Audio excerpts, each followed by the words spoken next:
Did you know goldenrod makes an excellent tea?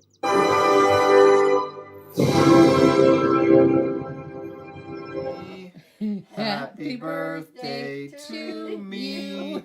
Happy birthday, dear Aaron. Me. You are a sad, strange little man, and you have my pity. Or what's inside. You suck. Finally, we're going to reveal the... Hey everybody, welcome back to Tomic's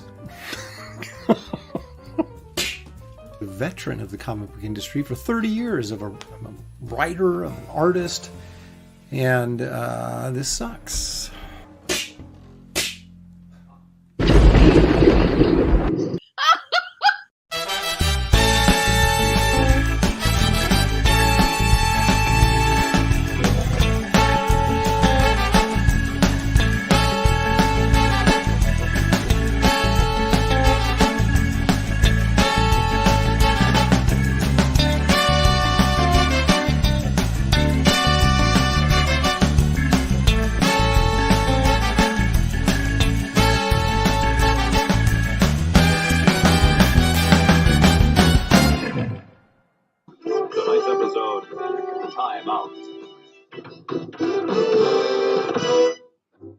Don't start! We haven't left yet! Woo!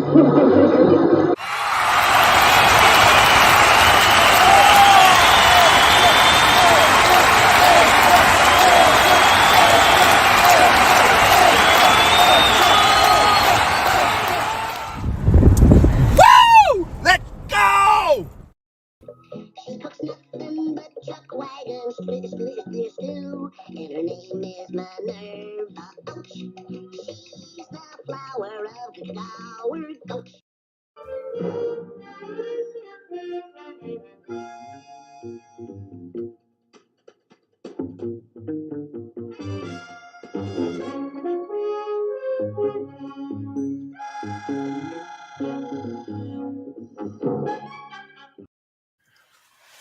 I haven't done that in a while. You know, the Drip Along Daffy and the Wild Wild West opening used to fit perfectly with my show because I was always promoting a Wraith of God campaign. Right now, I'm promoting Kit Carter, and so it doesn't really tie in as well, but it will again because, of course, Wraith of God 3 will be launching in June or July this summer. So we'll be right back to the good old days, the good old ways of this show where some of that stuff makes a little bit more sense, if it ever made any sense at all. Welcome, everybody. You are watching Aaron Live. I am Aaron and just me today. Sorry, folks. Shelley was going to do it, but then felt a little fatigued and decided to skip it today. But we will do the best we can with what we've got. And what we've got is me. Now, you may be asking yourself,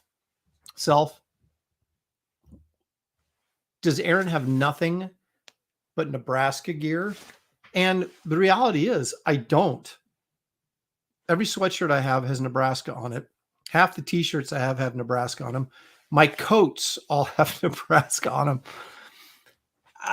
But they had the spring game, which culminated the end of spring practice this Saturday. So I did, I get to kind of root. It was Nebraska playing Nebraska. So it was really, the outcome was good because in that situation, Nebraska, of course, always wins and you walk away feeling pretty good, which I did. So anyway, that's just a poor excuse for why I'm still touting my Nebraska gear. We have a very interesting show today. I went to the Oregon Museum of Science and Industry, which has a huge movie theater attached to it. And they've been having a sci-fi film festival this entire, well, not just, I was going to say this entire week, but it's been from April and all the way through May. Just a variety of different sci-fi films that are playing in this humongous theater. Humongous, pardon the pun. This weekend, I went and saw The Road Warrior there. And I've seen the movie several times. prior to that. In fact, I saw it. I didn't see it in the theater when it came out. So this was, I think, the first time I actually saw it on a big screen, which was really interesting. I'd seen it on, TV. And I think back when I was in high school and that came out, it was like Cinemax or something like that we had. And it was probably on there. But I think that I've seen it multiple times on TV or on a small screen, but I don't think I've ever seen it on the big screen like I did this weekend. So we'll be talking a little bit about that later on in the show, along with, we got my top 5. We've got, that's very artist centered. And then of course we have Who's This Guy, which is another artist centered segment of the show. We've got some stuff over here on the table I want to show you from my past. And of course, cryptid videos and all sorts of good stuff along the way. So, excuse me. So let's get on with it, shall we? I think it's going to be darn close to a good show today. So hang in there with me if you can. Let's take a look at the old stream here, the old chat in the stream, and see who's joining us so far. Henry Jeremick is here. He says, Road Warrior is a great movie, in my top 10 for sure. Not only is it a great movie, but it may be the greatest action adventure film of all time. We'll discuss that. Henry also says, Aaron, would you consider doing a Graybeards free-for-all? Draw what you want. For example, you draw MODOK, Kelsey draws the Crimson Dynamo, Dave draws Batman. Anything, Henry, is possible. Creative Faye is here. Barbara Paulson, she says, hail, Aaron. Hail, Shelley.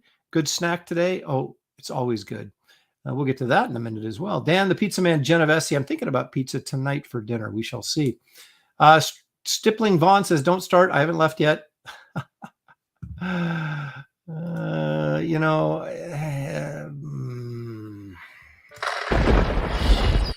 That's for Stippling Vaughn. Get the show started right. That's what I say. C. Quinn Shull, artist, says, hello, Aaron and Shelley. Excited for a post-apocalyptic show. I saw the Peanuts Graybeards. So happy. Hoping your Captain Britain piece is still available for purchase. Guess what, C? It is still available for purchase. You can email me at aaron@aaronlopresti.com. You could message me on Facebook, Twitter, Instagram, any of those to discuss terms of sale if you're interested. Spaceman is here. Citizen Ronan, of course, is here. If it's all the same to you, I'll drive that tanker. That's what Mad Max says. And then, of course, he quotes the humongous, just walk away and I spare your lives. He was lying. He would not spare their lives. And let's see. Gen X Catholic is here. Citizen Ronan just keeps dropping Mad Max quotes in there. And he says, of course, Mel is Max, no one else. Well, we can talk a little bit about Fury Road. Is that what it's called? Oh, I've got another nickname for it, which I'll tell you later. I call it, my son and I call it Milk Wagon Road. And I'll discuss that later. Let's see. Marcus Killiger is here. The purveyor of all things pop culture knowledge is joining us. Jimmy Owens is here. How about that? Thanks for joining us, Jimmy. Actually, the quote is, and as for the Road Warrior, that was the last we ever saw of him. He lives now only in my memories. We'll get to more to that. Citizen Ronan, apparently a big Road Warrior fan. Jeff Potts is here. Bretsky the Great, old dirty fatty, screaming about puppet abuse. That's what we're all about here. Jimmy Owen says, stop the puppet violence. Kellraiser is here. Leg Kick is here because Leg Kick is almost always here. Creative Face saying, can't wait for Wraith of God 3. Thank you. I can't either. It's going to be monumental. And I kid you not. Already working on the script on that. Let's see here. Gen X Catholic says the Rockatansky spirit is with you. Of course, he's referring to Max Rockatansky, Mad Max. You probably didn't even know he had a last name, but he does indeed. Repairman Jack is here. Eric N. Boyd. He says, I live in Nebraska and have zero Cornhusker gear. Thank you very much. How dare you? I hope, Eric, that you the tornadoes missed you. Boy, they got hit hard in parts of Iowa. And then I think Oklahoma just yesterday got some of that too. So tornado season in the Midwest. If you're out there, be careful and be safe. Major Corn Dog is joining us. GJ Martinez says, good evening, everyone. And Aaron Lopresti, can't wait to see what you have in store for us with Wraith of God 3 and Kit Carter. Well, Kit Carter, you'll find out sooner than later. That's for sure. Spaceman is here. Hope Shelley feels better. Thank you so much. Geek Avenger is here. Says hi, Comicsgate. Let's see here. L.E. Irish Wristwatch is here. He said he loved Fury Road. It's an excellent movie. George Miller did an excellent. Now, George Miller is a really crazy leftist, but when he makes his movies, at least for the most part, he does a nice way of sort of maybe getting across his message without it affecting the entertainment value of the movie. And I greatly appreciate that with Mr. Miller. Again, we're getting ahead of ourselves. Everybody wants to talk Road Warrior, and we will shortly. Geek Avenger, I just said that. Fox Mulder's here. Dr. Mask's Retro Elixir is joining us. Delight Loves Movies says Fury Road is awesome. It is. Richie Dupe's here. Eric Boyd says the only good thing about Fury Road are the action scenes. Well, they were so good that made the movie. Creative Face says artist-centered content from an artist. Who'd have thunk it? I know I'm an original out-of-the-box thinker for sure.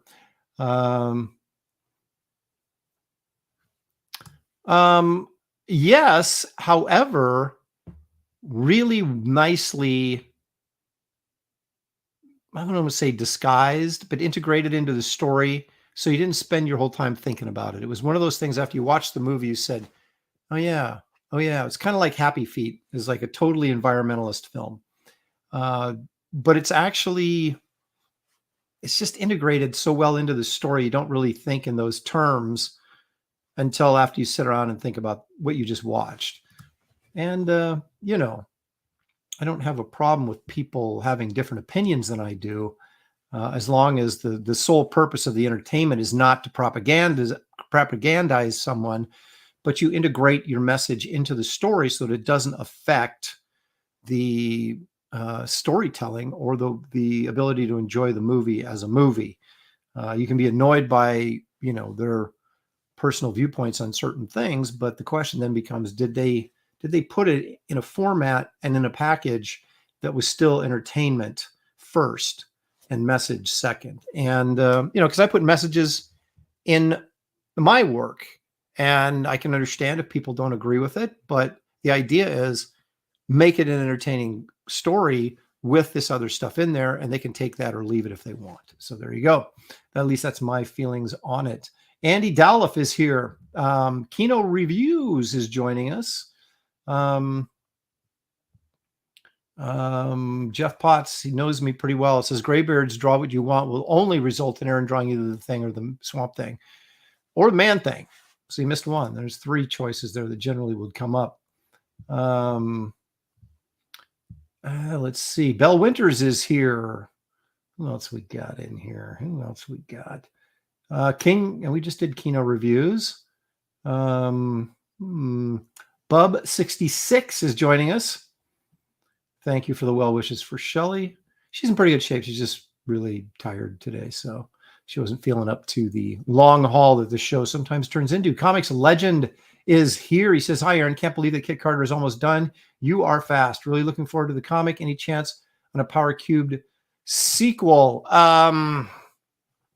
Well, here's the thing with Power Cubed. I originally did it through Dark Horse. It didn't sell for beans. And part of that is probably because it's not a Dark Horse type book. So it probably didn't really fit what their core audience was. And that probably didn't help. If I had released it through Image, it probably would have done better. But it still didn't do very well. And so, the trade paperback sells decently through my campaigns, but not like, say, the Garbage Man trade does. So I would like to do more Power Cubed, but I got to make sure there's an audience for it. It would be very, very risky for me to crowdfund an entire Power Cubed book and hope for the best, especially when I got so many people wanting more Wraith of God. So that's going to be my priority going forward until I get that wrapped up. Depending on how long I want to, how many monsters I want him to go through before we get to the exciting conclusion of the entire saga. Anyway, Squeaky's here because where Geek Avenger is, Squeaky is not far behind. A coworker put Fury Road as his favorite movie. He's never seen Mad Max or Road Warrior. Well, Mad Max, I think, it's an okay film. I think Road Warrior is what George Miller really wanted to do with Mad Max, but for whatever reason, couldn't put it all together, and like he did in Road Warrior. But Mad Max is okay.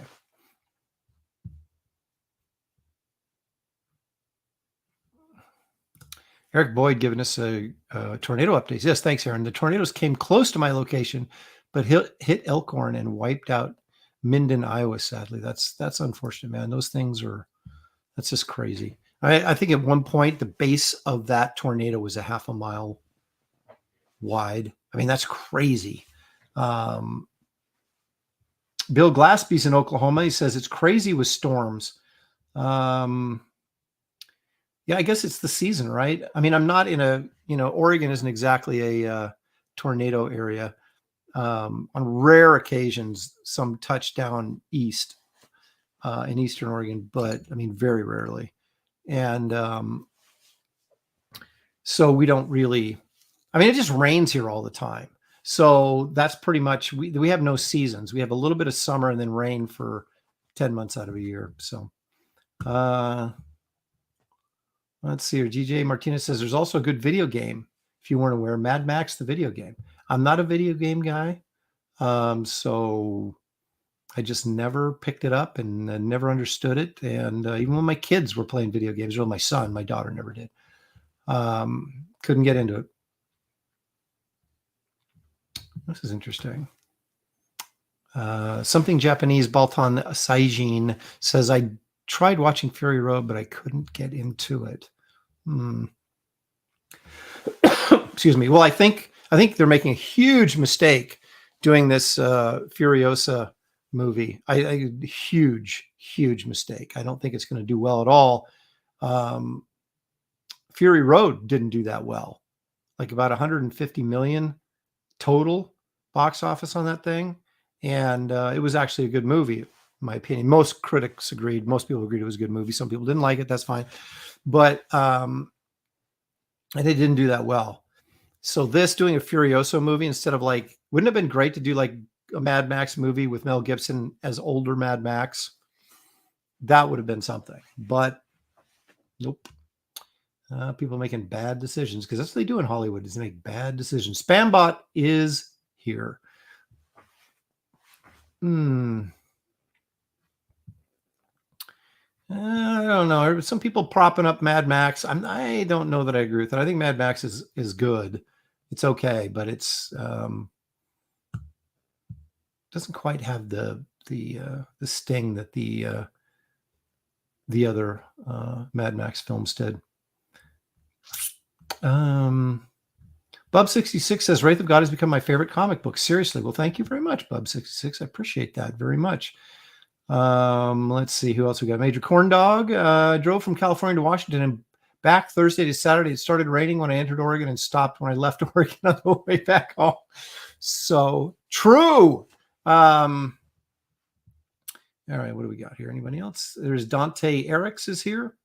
Of course, he's talking about the various vehicle designs in Fury Road were cool. We've already got a discussion about Fury Road going here, and but we got to start from the beginning. And the beginning, of course, is Mad Max and then Road Warrior. But before that, there's a couple things that need to be addressed. One is thank you for your patronage, and I would appreciate if you'd pay attention to this public service announcement for just 1 second.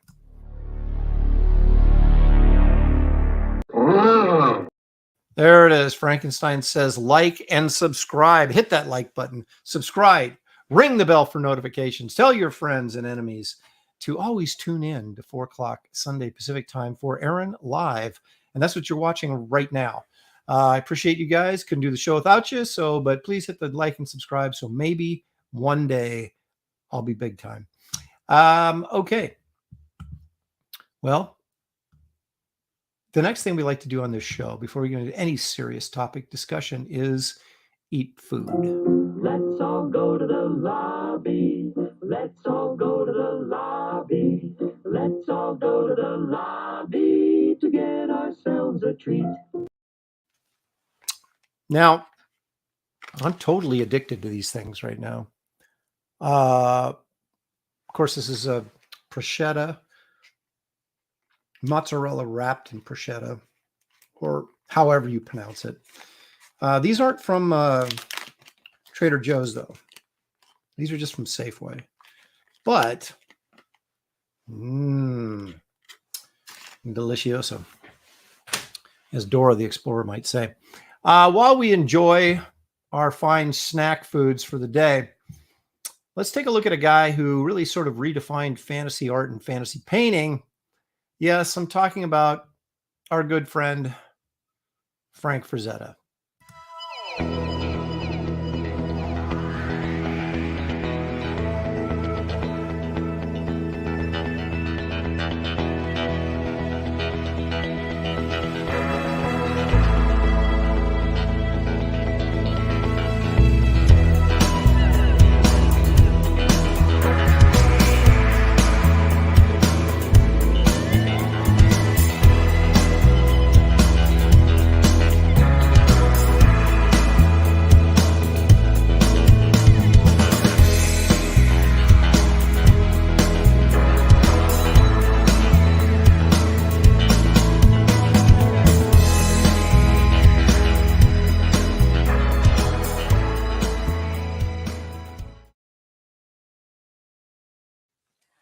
I'll just finish my prosciutto. This isn't one of my favorite Frazetta paintings, but because we're showing all of the Conan paperback covers he did, I had to include it. Now, the original painting was 1967, which adorned the Lancer book that was in the video. But you'll notice it looked a little bit different when it transferred over to the actual, just the painting. Frazetta had this really strange habit, and maybe I don't blame him because, after you do something and you come back and look at it, maybe years later, you go, gosh, I was really under the gun when I did this. It would look nicer if I had done it this way. And you don't necessarily want to repaint the entire image, right? But you say, man, if I go in there and add a little light here, and that's kind of what he did on this painting. You could see that kind of that yellow that he added to create a little bit more sunlight on the figures, things like that.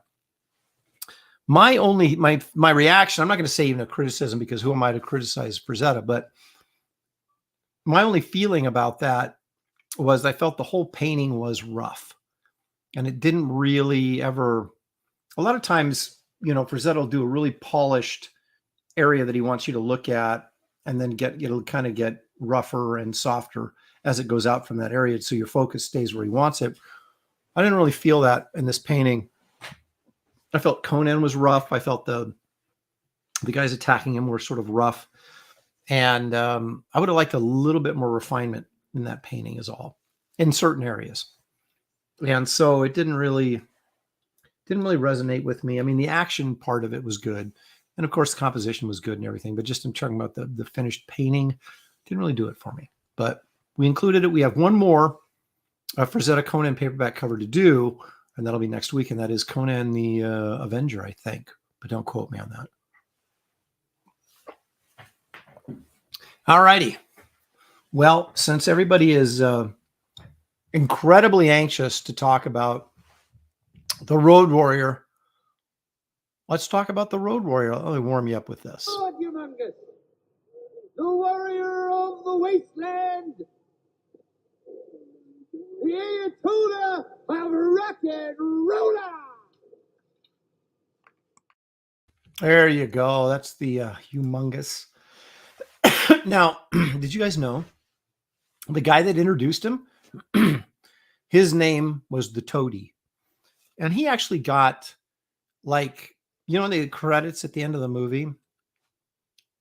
They had, of course, Mel Gibson as Mad Max, Bruce Spence as the pilot, the gyro pilot, Papagayo, that dude. And then I think the next screen credit was either the Feral Kid or the Toady. I thought that was weird. Why did he get? I guess he was a more prominent actor at that time in Australia and done movies and some TV and stuff. Excuse me.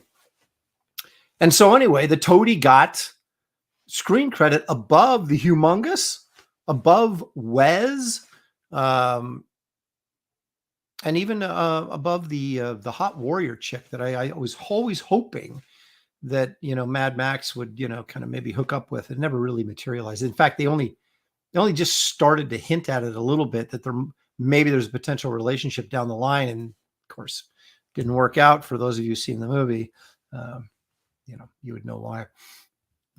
Geek Avenger says Fury Road is the Ghostbusters 2016 of the Mad Max movies. I don't agree with that. Okay. I do want to, someone brought up a good point, but actually, Art of Roy brought up the John Malin thing, which I do want to give him props for what he did this weekend. We're going into the Chicago Comic-Con. They tried to have security remove him and he kept videotaping the whole thing. I'm sure most of you have seen the video, if not all of you, and basically called their bluff, and they end up letting him stay, realizing that the security team realizing that they were being asked to remove this guy for no reason. And, this kind of ridiculous behavior and cancel culture has really, really got to stop. And I think I give credit to John for handling himself professionally and really well in that situation, and for getting the victory, in the sense that, he never should have been kicked out in the first place, or attempted to be kicked out. But the fact that he stood up to it and, kept the camera going and handled himself extremely professionally, I thought was great. So hail to him for that. Okay. Back to our movie. So this movie Road Warrior was presented to us when I was at film school, and as the perfect action adventure film. And this went into breaking it down to where, not just content wise in terms of story and editing and things like that, but how shots were lined up to lead your eye in different places, and just the masterful way that George Miller shot this film and put it together. And of course, the obvious elements where the camera is always attached to a vehicle, so it's always moving. So you're not I think there's one shot where a car wipes out and the camera is mounted on the ground, and it's a low angle shot as this car gets wiped out and crashes. All the other movement in that big chase scene, the camera is mounted on a vehicle, or it's an airplane shot and or a helicopter shot, and that just draws you in and makes you part of what is very dangerous and exciting, exhilarating situation. And it was really interesting in that it was obviously a post-apocalyptic movie with very little to say about anything.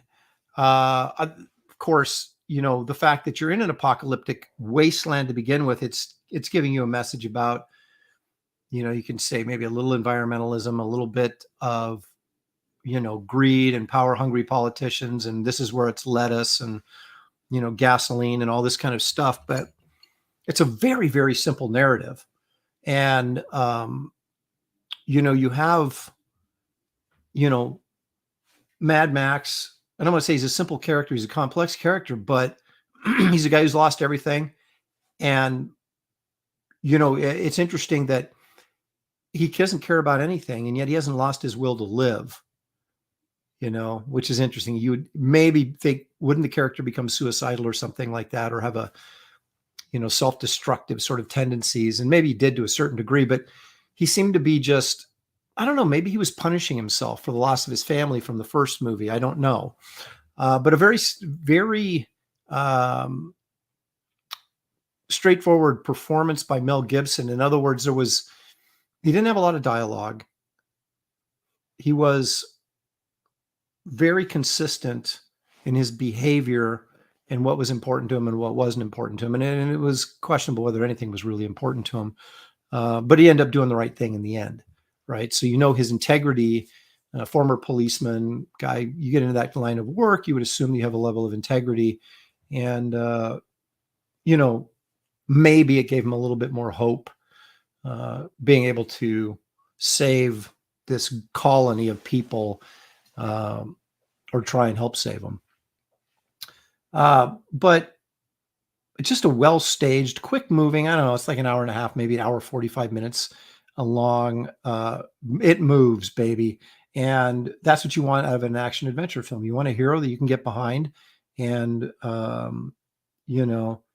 very black and white in terms of good people, the good versus evil, and colorful characters, the humongous Wes, the crazy guy with the mohawk, even the toady who got his name up there in the credits higher than the character warranted, was still very sort of colorful and comical. It was a brutal movie, but not overly gory.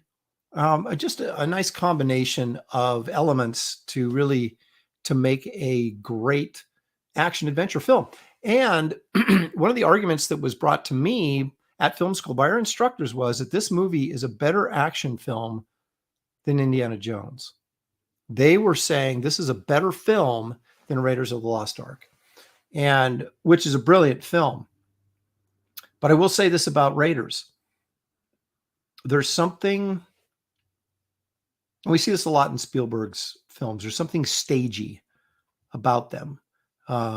Whether it's the lighting or the sets or something, that there was a real sense in the Road Warrior, a real sense of danger and impending doom that you don't necessarily get in a Raiders or an Indiana Jones movie.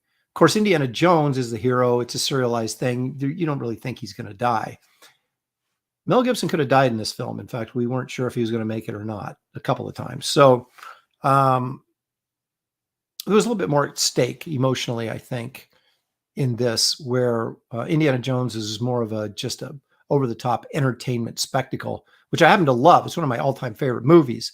But I can see the argument making that if you're making an action adventure film, that Road Warrior might be a better constructed and better realized film for that genre.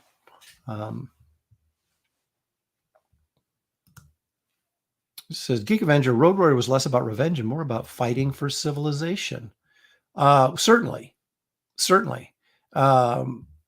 Papagayo and that whole crew, that's what they were trying to do, is, hey, we'll go to the beach 200 miles away and we're going to, rebuild society. We can start over, kind of thing. That was sort of their motivation. He was a big picture thinker, for sure.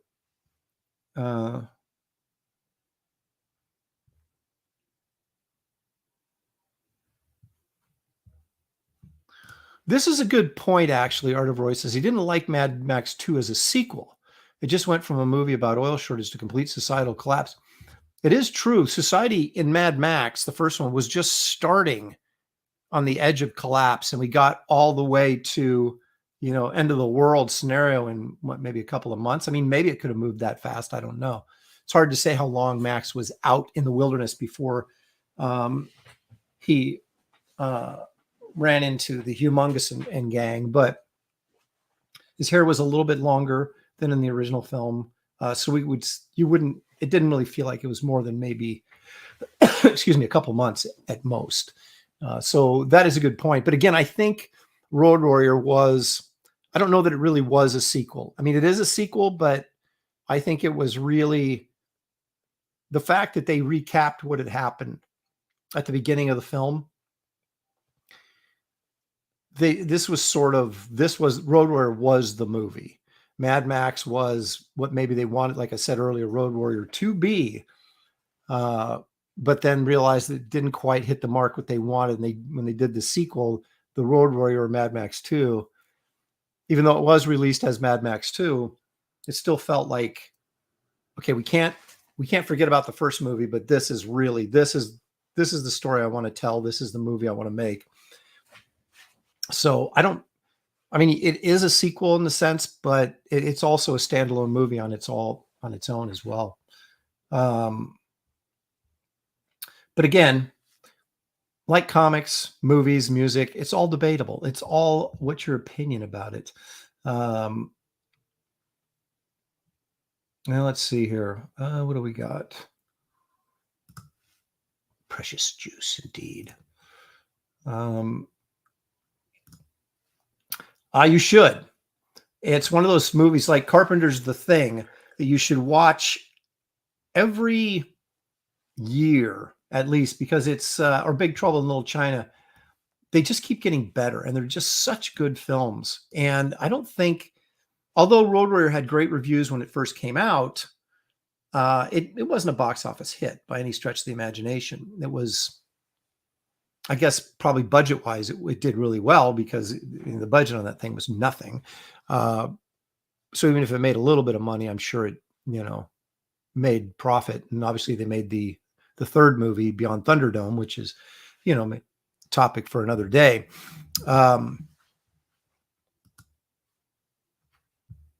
This movie doesn't have a lot of great lines in it because no one talks, but when they do, it's usually a pretty good line. And here's one of them right here.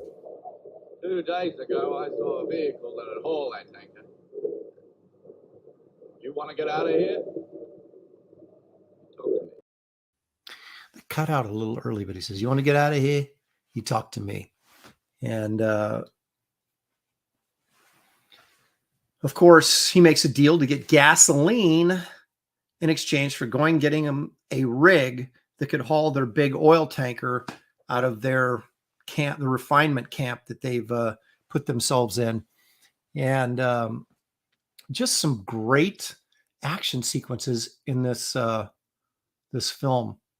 So you've got the very opening where Max encounters Wes and already gets on his bad side. And then he comes across Bruce Spence, who's the aviator. And they go, and Bruce Spence leads him to where the oil is, this encampment. And then there was an interesting part in this movie where, excuse me, the Papagayo's crew sent out like 3 or 4 different people in cars. And I don't know what they were attempting to do or why they did that. But one of them got pretty rough scene where this woman gets raped and murdered. They don't really show it except through the binoculars, but they show enough that it's unsettling, of course. And he goes and rescues the one guy that the woman gets killed. The guy that she was with is mortally wounded, but he's still alive. So Max goes and gets him and brings him back in exchange, hopefully, for some gasoline so he can just go on his way and not be bothered by any of this. And of course, they don't trust him. They think he's a parasite, and ends up making a deal with them to go get this tanker that he had seen, or pardon me, this rig that he had seen earlier, that basically a semi that he could bring in to retrieve for them to haul their oil tanker out of there. So he does that, and then he wants out, and they're hoping he'll join their gang, and help him get past the Humongous and all these bad guys. And he just doesn't want any part of it. And so he goes on his way, and that ends very horribly for him. Ends up back in the camp, injured pretty badly, and then agrees, of course, to go ahead and drive the tanker out of them while the rest of those guys try and escape. And then it leads into another fantastic chase scene, the big finale. So again, a lot of action, a lot of movement in this thing, and really entertaining. Let's see here. Paul Taylor for $10. He says, "Hey, Aaron in the chat. I don't remember Road Warrior or Mad Max. Commando is the best. Commando is the best action film ever. I read Wraith of God 1, great read. Almost don't want to read 2 as I won't get to read another one for a while. That's why you read them over and over again and get all those nuances, Paul. But appreciate it. I'm glad that, yeah, we did have a problem getting you your books for some reason, but we finally did get them to you, and I'm glad that we got that figured out. And thank you for the $10, Paul. I appreciate it very much. Yeah, that is kind of the problem with crowdfunding, right? It's like, and doing a series. That's why I'm trying to do graphic novel type stories, so that, yes, the series continues, but the adventures are wrapped up within the self-contained books. So I don't leave you hanging for a year and a half, or in this case, doggone it, 2 years, because I decided to do Kit Carter in between Wraith of God. But anyway, what are you going to do? We do the best we can with the situation we're forced to work in. Let's see here. You are correct. He was a cop before the apocalypse, or during the start of the apocalypse or something. As far as Commando goes, Commando is one of my favorite films from the 80s, but only because it's so bad. I love Arnold films. They're just an absolute guilty pleasure. This was so outrageously over the top that it becomes a classic on the merits of just being ridiculous, and yet so good. I mean, I don't even know how to describe it. I don't take it as a serious film, but yet it's a great film, even though it's really trying hard not to be. And interestingly enough, the guy that played Wes in Road Warrior also plays the villain in this. Doggone it, what was his name that let off a little steam? What was that guy's name? But he just played a psycho that Arnold fought. You guys help me out. What was the character's name in Commando?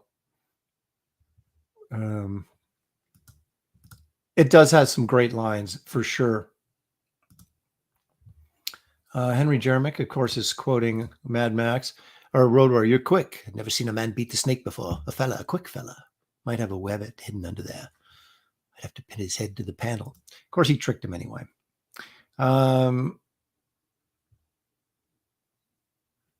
you're right. That's what we were just talking about. The end of Keown has that Aussie fella from Mad Max, or have I gone mad again? No. Dylan. Was his name Dylan? Yeah, Vernon Wells is the actor. Bennett. That's who it was. Dylan was Dylan. That was Arnold's character's name in Commando, right? Right. So it's Bennett. He's like, "Bennett let off a little steam," and he throws that pipe through him. The best part of that movie, though, is when he punches him and he falls back into that electrified fence. He gets electrocuted, then comes right out of it and punches Arnold like it didn't even faze him. So ridiculous, but so wonderful. But of course, now, Paul, you've got me digressing. Yeah. Okay. So one of the best lines in the movie was quoted earlier from Mad Max, but this is my favorite line from the movie right here. And the Road Warrior. That was the last we ever saw of him. He lives now, only in my memories. Only in my memories. It was a great ending too, because he's not dead. Will we see him again? And we did. We saw him in Beyond Thunderdome, which was a mixed bag for me. I don't want to get into it too deeply because we have other things to do today, but I thought the one thing about Mad Max was there was some very, very, very mild humor, usually supplied by Bruce Spence in some regard. But Mel Gibson's character was just dead serious the whole movie, very grim. And in Thunderdome, he was a bit more talkative, which I could have lived without. And also, there was too much, dare I say, whimsy in Beyond Thunderdome that it sort of took the edge off the film for me. But there was some good stuff in there as well too.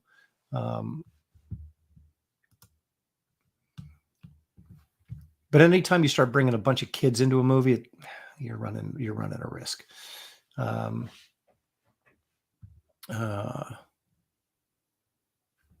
Omer Glitch is wondering, was there Mad Max comics? I don't know if there was or not. It seems like there should have been. Why wouldn't there have been? But I can't off the top of my head.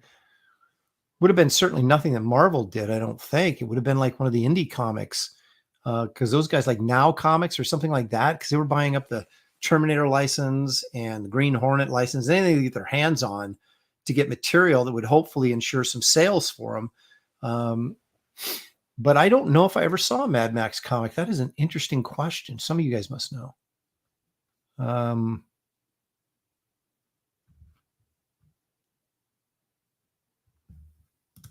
They say there was more recent comics centered on Fury Road. I was going to tell you why we call it Milk Wagon Road. So you know that scene? Well, okay, here's the story. I probably told this before, but I'll tell it again. I'm going to see my son and I, Josh, we're going to go see Fury Road, right? Because it's getting good reviews. And we wanted to see it. And I thought Tom Hardy, if you're not going to get Mel Gibson, Tom Hardy's a pretty good choice if you're going to reboot it with a young Mad Max. So my mom, who was then in her 80s, but she still would go to movies. I still take her to movies. And she was like, what are you going to go see? And I said, oh, Mad Max Fury Road. It's a sequel to the Mad Max films.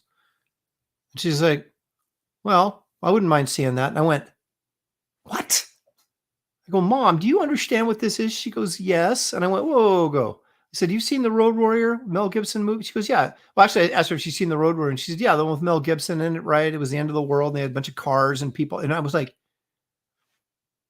where did you see that? I mean, she must have watched it with me on Cinemax or whatever I watched on TV when I was in high school. I don't know. But she had seen it and she wanted to go. And I was like, I hadn't seen it yet, so I didn't know it was in it or anything. And I was like, okay. But I warned her, because whenever I took my mom to see movies, if anybody sweared in the movie, she would look at me like I wrote it. And I'd be going, what are you looking at me for? I didn't write it. I had nothing to do with it. Excuse me. So I told her, I said, I don't want to hear a word out of you. I said, this is an R-rated movie and I don't want to hear a word. Okay. She's like, all right, fine. So we go and see the movie, and there's a scene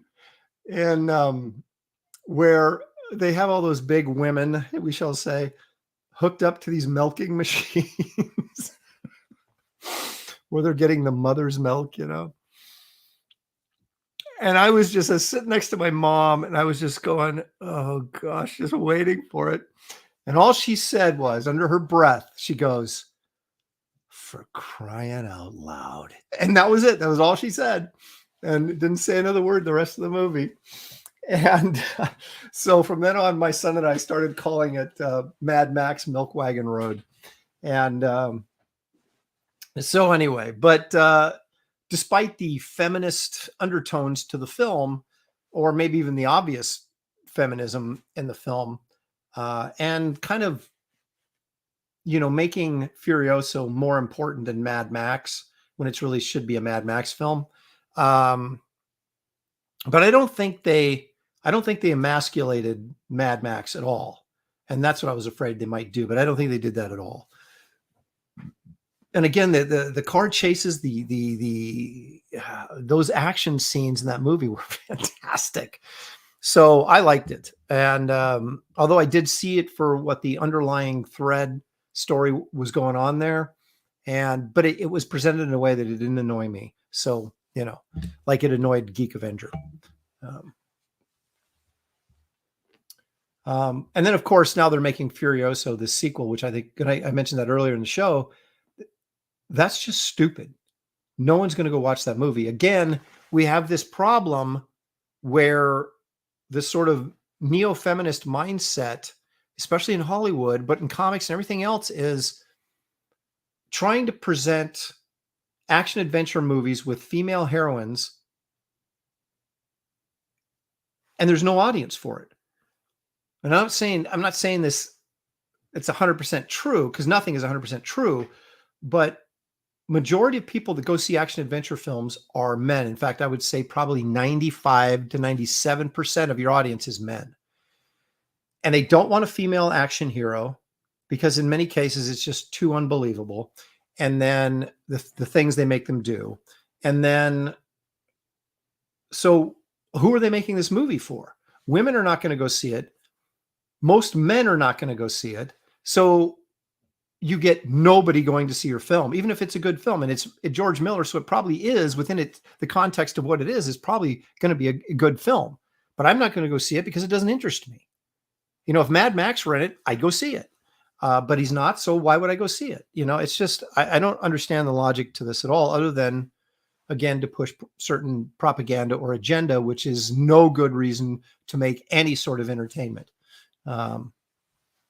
So yeah, women don't go see action adventure films anyway. And if they do, Creative Faye is making the point here, which I assume Creative Faye probably would go see an action adventure film, but you want a male lead, right? I mean, it's just the genre, right? And just like if you go see a romantic comedy, you don't want it to be about guys. Those are, you know, there's certain tropes, there's certain, I don't want to say rules, but there's certain things that go into making certain genres that make them appealing to whatever your built-in audience is for those things.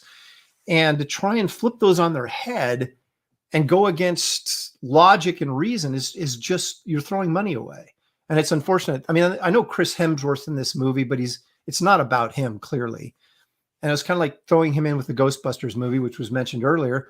Nobody went and saw it because nobody wants to see a bunch of women comedians doing what Bill Murray and Dan Aykroyd and Harold Ramis did, and Ernie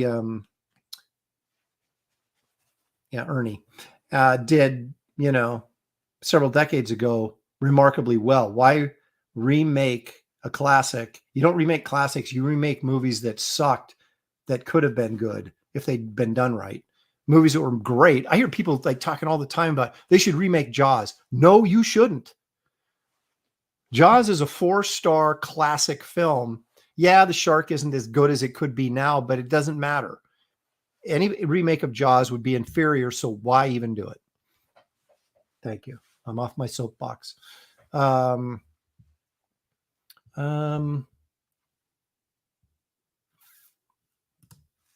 Scarface was one of the few remakes that I really liked. You know, when that movie came out, it got panned by critics. I think it's much more favorably reviewed now than it was when it came out. You know, everybody thought that Al Pacino was overacting and that it was just hyper violent. And, but now people kind of look at it like a classic, but it wasn't anywhere near the same type of movie that the original Scarface was. And the original Scarface was 1931 or 32. So there's that. So it's, you know, it's like remaking Nosferatu, which Werner Herzog did, and quite successfully. But, you know, you're remaking a silent film into a talkie film, you know, 70 years later or 60 years later, whatever it was. Even though Nosferatu is a classic, it's still a silent film with limitations. Whereas, you know, Werner Herzog could then bring it up to date, and it became a very different film, a very Herzog film, but, you know, kind of a gothic horror film as opposed to just a straight up horror vampire film. So remakes of classics can happen, but there's got to be some distance between them. And there has to be, in my opinion, some limitations into, you know, what maybe they could have done better back then, but were just unable to do. So anyway, we could talk movies all day, but, and, you know, maybe I will. But we've got other things going on that I do sort of want to address on today's show. So anyway, that's my feeling. I guess to bring it all full circle, is Mad Max a better film than Raiders of the Lost Ark? They're the same type of film and genre, but not really. And so it's hard to compare the two. I love Raiders because I feel good through the entire experience of the movie, and I walk away just floating on a cloud. Mad Max is, I don't know, it's not necessarily nihilistic, but it's pretty grim. And there's no real, I mean, I guess there's a sense of hope when they're driving the bus and the car's off to, 200 miles away where supposedly they think this beach is and everything. But within the context of just what happens within the film, not necessarily where it's going or, how you feel when you leave the theater, the action sequences are pretty spectacular. So I might give the edge to Road Warrior, but just in terms of a feel-good film experience, I probably would go with Indiana Raiders. But I can watch either one of them endlessly, so that's a good sign. Squeaky says, no, not better than Raiders. Well, I wouldn't expect you to like it, Squeaky, as much as... Oh, Jerry, I'm sorry. Let me get it. There we go. Jerry Ross for $5 says, the cool thing about the Mad Max movies... Thank you, Jerry, for that, by the way. The cool thing about the Mad Max movies is that they are really stories being told about Max by another character's point of view. That is interesting because we don't ever get inside Mad Max's head. There's other people observing what he does. That is a very interesting observation and true. We got into his head a little bit in Thunderdome, maybe too much. But again, it's really the story about those kids trying to find their way and him sort of, becoming a part of that journey. I didn't like it as much when I first saw it, Thunderdome, but the more I watch it, the more I like it. It was just I thought the tone wasn't right.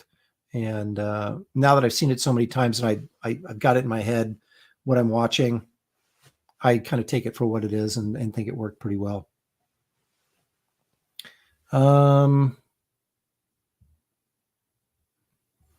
Jimmy Reyes has all the Mad Max movies, including Fury Road in 4K, and they all look and sound great. I am sure that's true. Thanks for joining us, Jimmy. Of course, check out Jimmy's Dragon Rage on Indiegogo. Sean Allen says Planes, Trains, and Automobiles was the best Mad Max. Well, actually, there is some moments in there, right?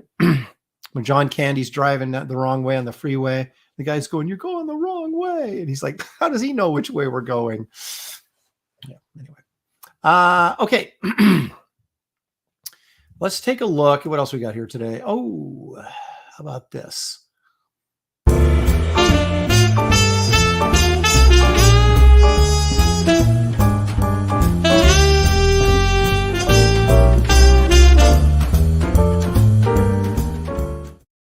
A little jazzy intro there. So we're going to take a look at the work of Roger Ibanez, who is a Spanish comic book artist that I discovered not too long ago, and I really liked his work. And it's not superhero. It's not the type of stuff that, you'd see in mainstream comics, but the artwork is spectacular. And let's take a look at some of it if you're unfamiliar with this guy's work. There he goes, the first image I've got. Looks like Abe Lincoln inside a crow, but I don't think it is Abe Lincoln. But anyway, he has a nice use of shadow and a real, boy, this is going to sound weird, but he has a real lyrical line. How pretentious does that sound?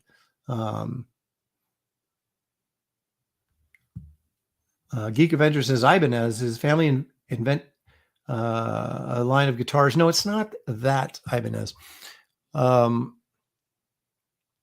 That's Ibanez, and he's Ibanez, I would think. I think they're pronounced even differently, even though they're probably spelled the same. He has a nice little, and I wonder, when we had the Filipino invasion in comics, You know, the guys had their own personality to their line quality. You know, Rudy Nebrez was a little bit different than Redondo, and who's different than Alex Nino. But then you had a lot of guys like Alcala and others that were very similar. Redondo, Alcala, those guys have very similar line quality. And when I look at this guy's work, it kind of makes me think of Carlos Pacheco a little bit, in terms of how he draws his characters and the uniqueness of how he draws his characters. We'll see more of that in a minute. But it's just a really nice, stylized and yet still soft kind of line quality to his work that I really, really, really like. Now take a look at this. Now this is from a comic that he does called Jazz Maynard. And Jazz Maynard, I believe, is a jazz musician by day and like an assassin or something by night. Very interesting combination. But look at the work here. Look at this first panel. Let's zoom in a little bit here. How expressive and loose, not loose in the sense that the line is rough, but loose in the sense of pliable. You know, the fingers, the face. You don't get this really sort of hard edge. They're very soft and pliable, giving a very sort of three-dimensional look. Look at the perspective here, and all these different characters and stuff. This is a lot of work right here. These very stylized faces. I really like the look of this. Again, that inking is actually very slick. You know, he has good control of his brush. He knows what he's doing here, or whatever he's using. I assume he's using a brush. And yet you've got this big, like, broken line effect, like on this guy's nose here. And these lines for his eyebrow feel very random, and yet they also at the same time look very controlled. Again, look at the perspective here in this last panel. All the people there, and that just really command a great command of his drawing skills. This is really nice.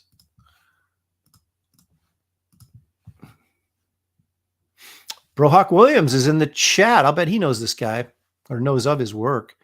This again is Roger Ibanez. He's on Instagram, you guys, if you want to check him out there. But again, look at the folds in the clothes and the stylization in the hair.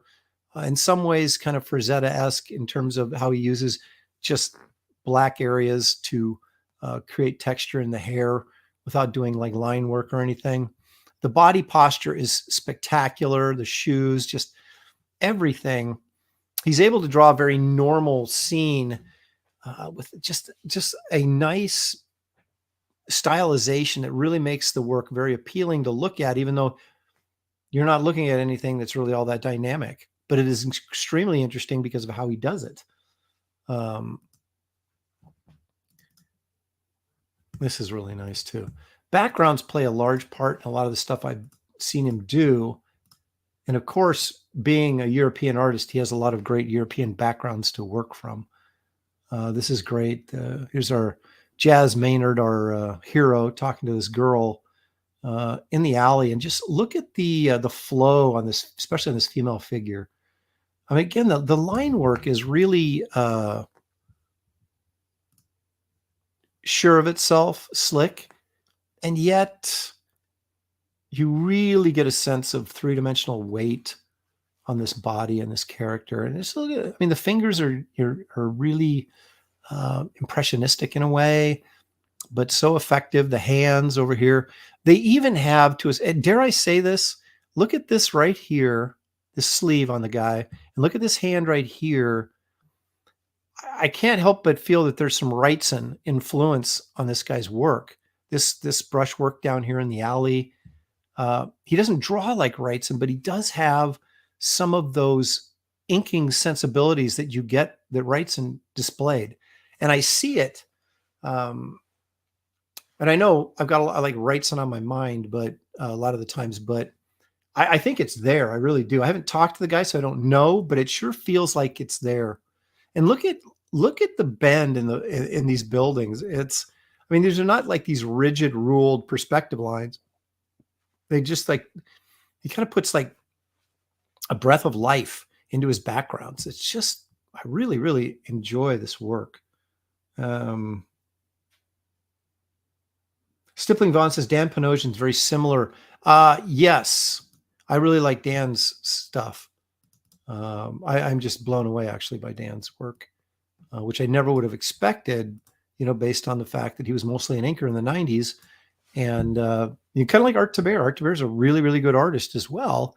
And we didn't really know that until recently because, he spent most of his career inking. Here's another piece. This is a little small, but I really find this sort of interesting. Do you see the Wrightson qualities in here, like in these bushes and stuff, and the shadow placement and the line work on the bricks and things like that? This shadowing in here. This feels very Wrightson-y to me.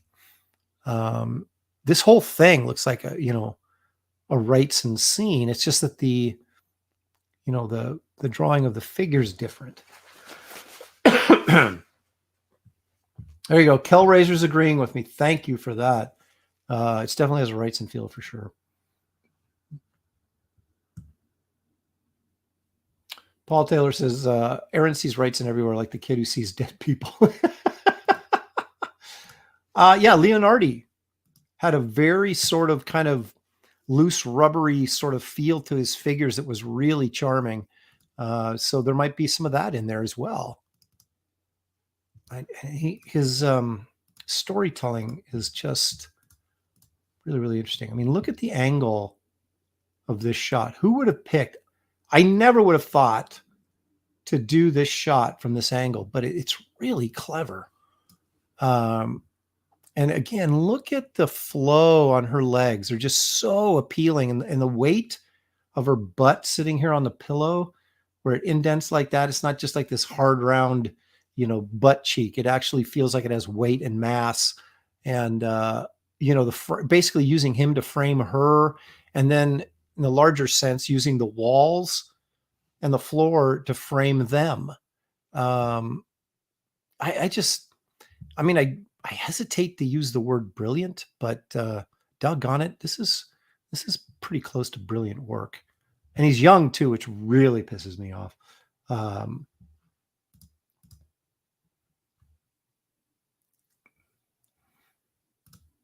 Aaron bringing the smut. Come on, she's got clothes on. There's Jimmy Reyes saying that's his wife. He looks like his wife in that picture.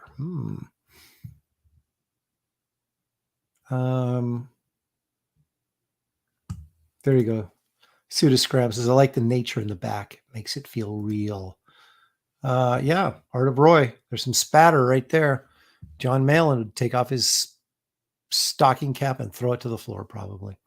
Really, really, really good stuff. Let's take a look at this and read a little bit about this Jazz Maynard book in case you guys are thinking about maybe I should check this out. Okay. This is on a website called the Boing Boing. I don't know. So here we go. It says, are you looking to take a sabbatical from the superhero exploits of the American comics? Maybe the manga tropes you've come to love are starting to get a little too repetitive. Thank you very much. If so, boy, do I have a great palate cleanser for you. This guy's obviously recommending this. European comics have long been a fantastic escape hatch for American comic fans who crave variety in their funny books. And he says, one of the best series that exemplifies the European sensibilities in sequential art is Jazz Maynard. Look at that. Would you do that for a cover? And yet it's really striking and interesting looking. Not dynamic in the superhero sense, but dynamic in the lighting and the very simplistic layout, but powerful layout. Look at this. All these people and these backgrounds and everything. says Jazz Maynard follows the adventures of eponymous trumpeter, then moonlights as a world-class thief. Okay, he wasn't an assassin, he's a thief. Aside from the twists and turns within the narrative, the mesmerizing art of Maynard is as alluring as the book's plot. Artist Roger Ibanez, Eugenia. Okay, so he has a third name in there. Balances the grit and excitement of the premise by draping his highly stylized characters in heavy shadows. There you go, just like Bernie might have done.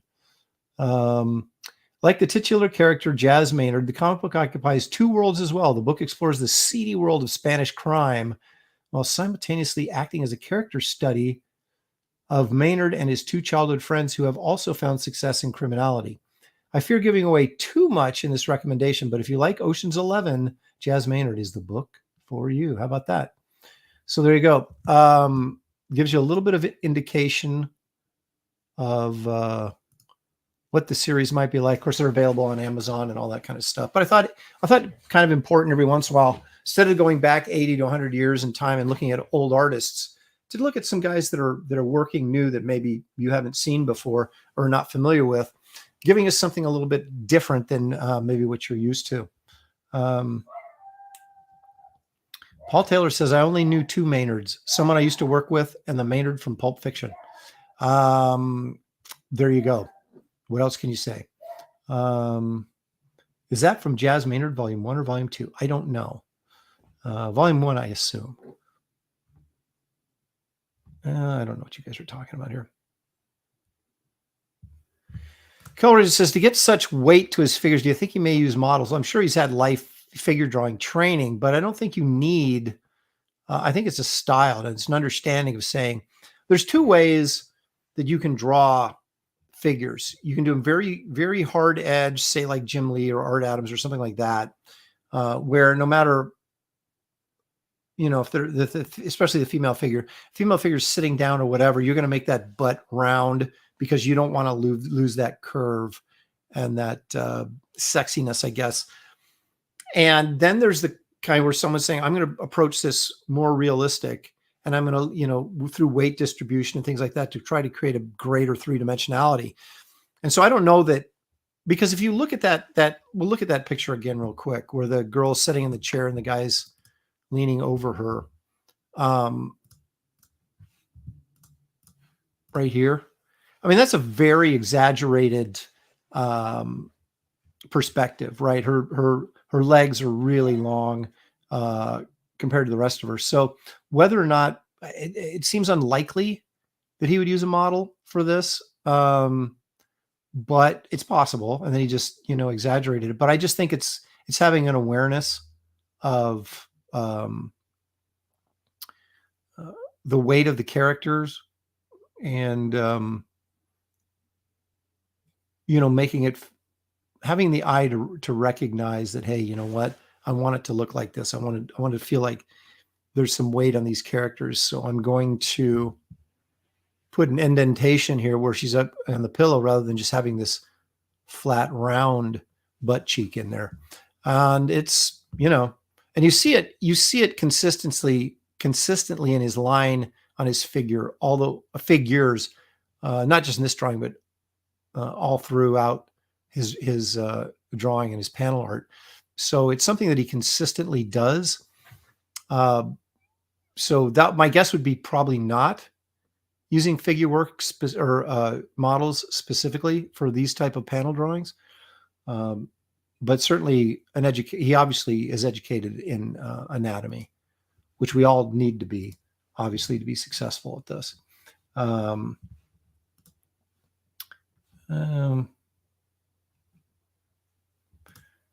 Yeah, I once asked Michael Golden about Bucky O'Hare and being cartoony, and he got really mad at me.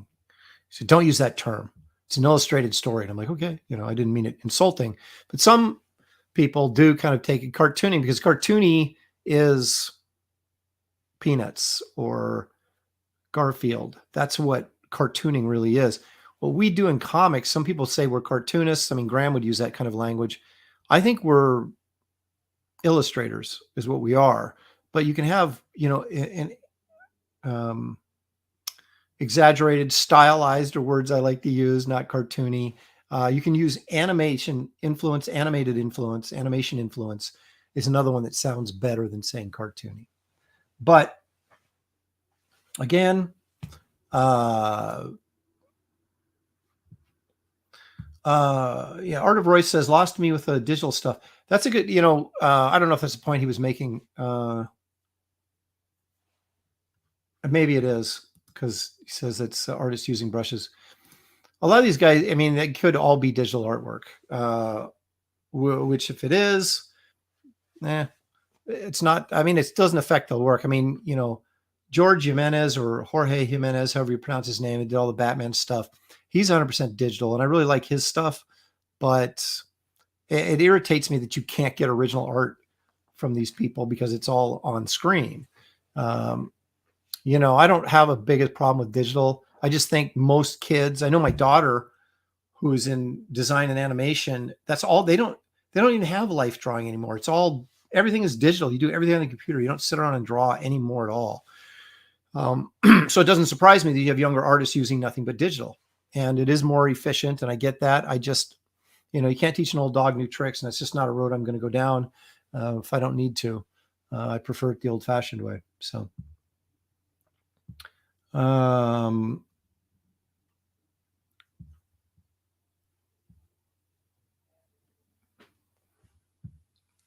anyway, everybody, this is one of those things everybody's going to have an opinion on, and a differing opinion on, especially when you get into that.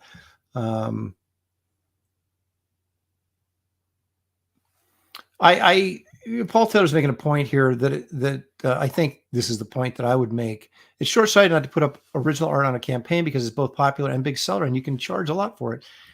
Yeah, but see, I grew up working in an industry that up to 25% or more of my income every year was the sale of original artwork.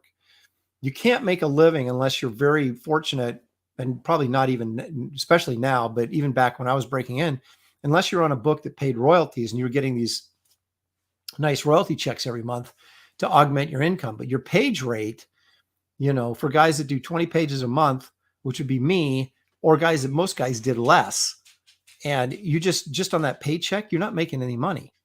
And so it was a necessity for me to sell my original artwork.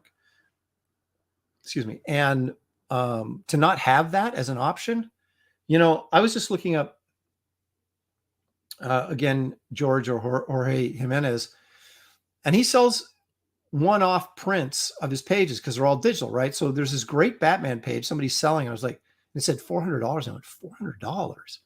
And I read it, and it was basically a one of one print signed by Jimenez, and you paid $400 for it. And that would be the only tangible physical artwork, allegedly.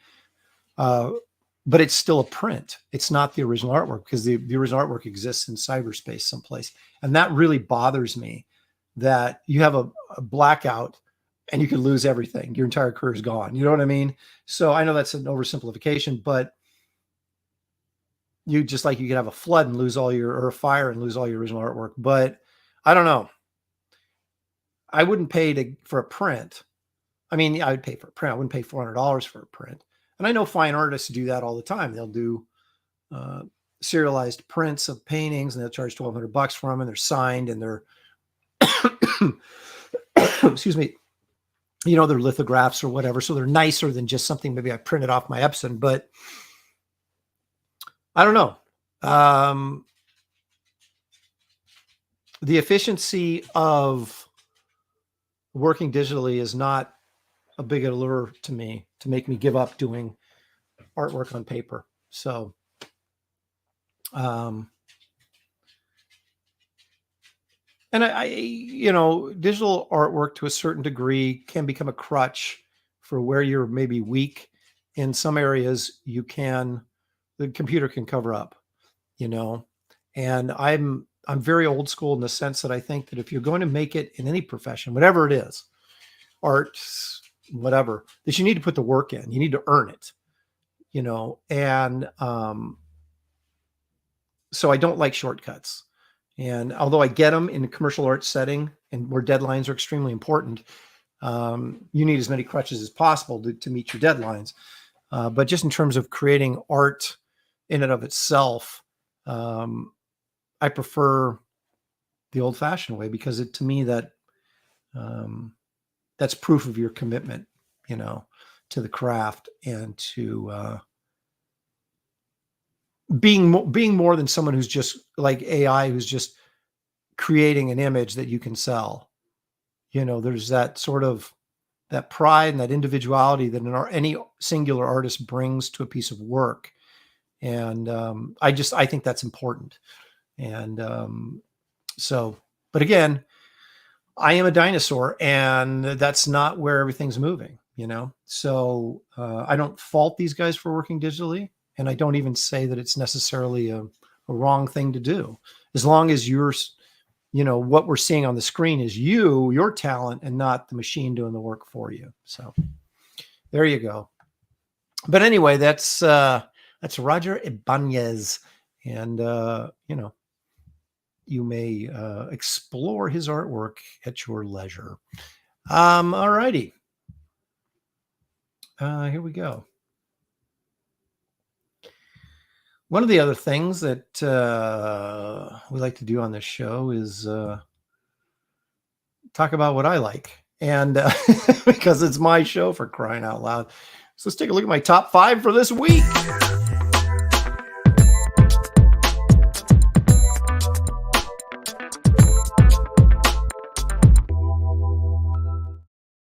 Oh, I'm getting dry throat this week for some reason. All righty.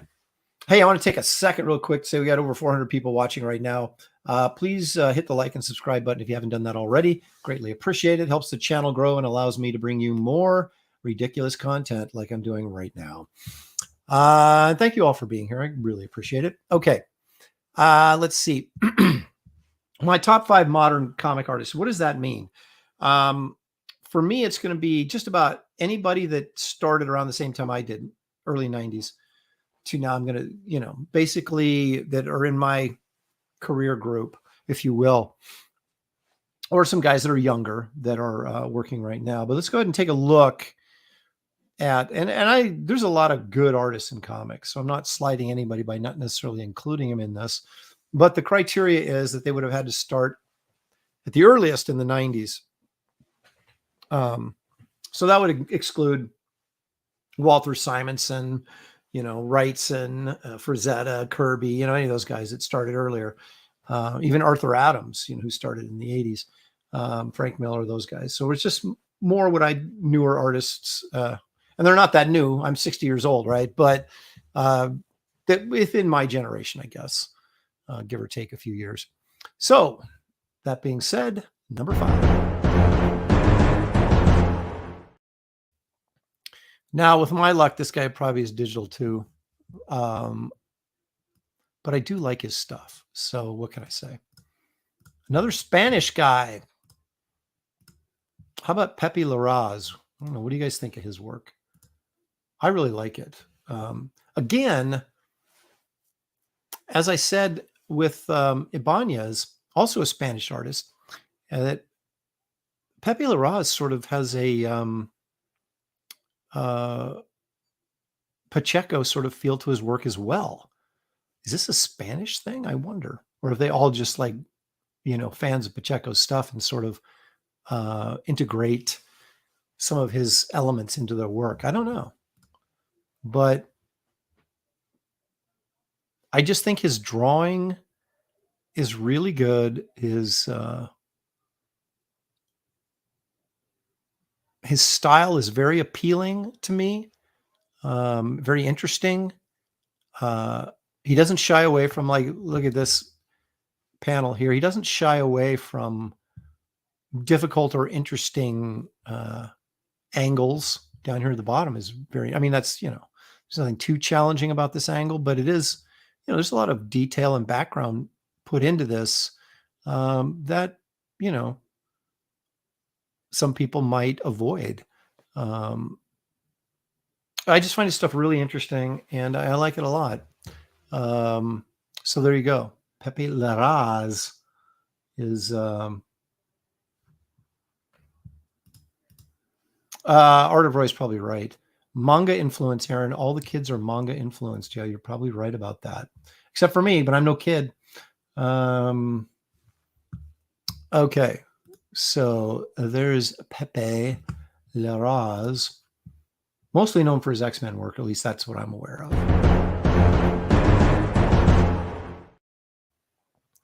of. Number 4, you know him, you love him. He's one of us through and through. He is, of course, Dale Keown. Dale was a guy that I loved when he started working on Hulk. You could see the John Byrne influence in his work, in his early Hulk work and stuff. And then as the Image era dawned on us, he started getting more and more line conscious and detailed conscious. And I guess, I don't know if detailed is the right word. When you put a lot of lines on something, it doesn't necessarily mean it's detailed. It just means there's a lot of lines on it. But it's interesting to look at. And it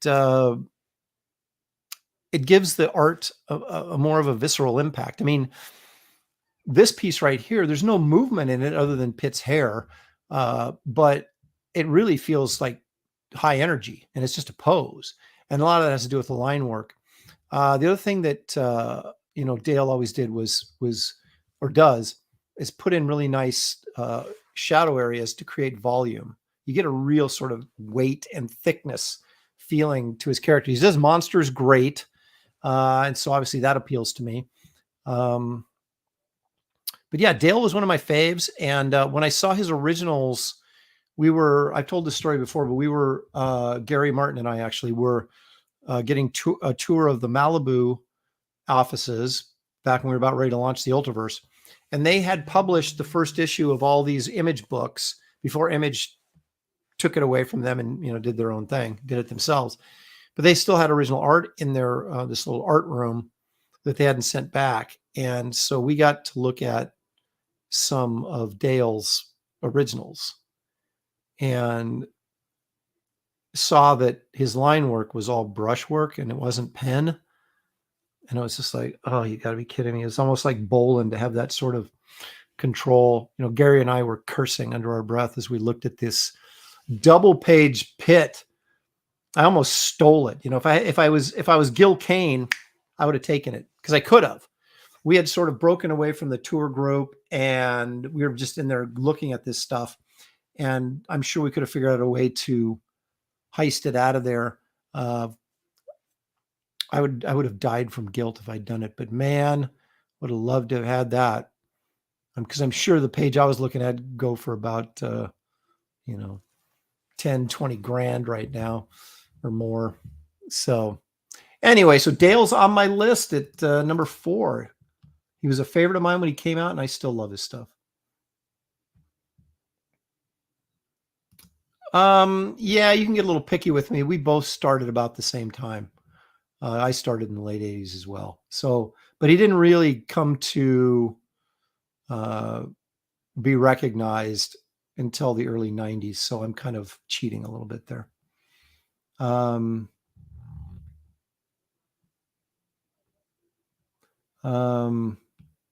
Yeah, Dale can clearly, yeah, that's brush. I don't know what he's using these days, but this is brush. It's hard to tell on originals, but it's hard to tell on printed material like this or scans, but if you look at the original, you can tell pretty easily if it's brush or pen. And we were just going, no. It's like when I looked at Boland's Killing Joke, I couldn't believe it was brush. And it was unbelievable. So Squibs is asking me if I'm number 1 on this list. I guess you just have to find out, won't you? All righty. Number 3.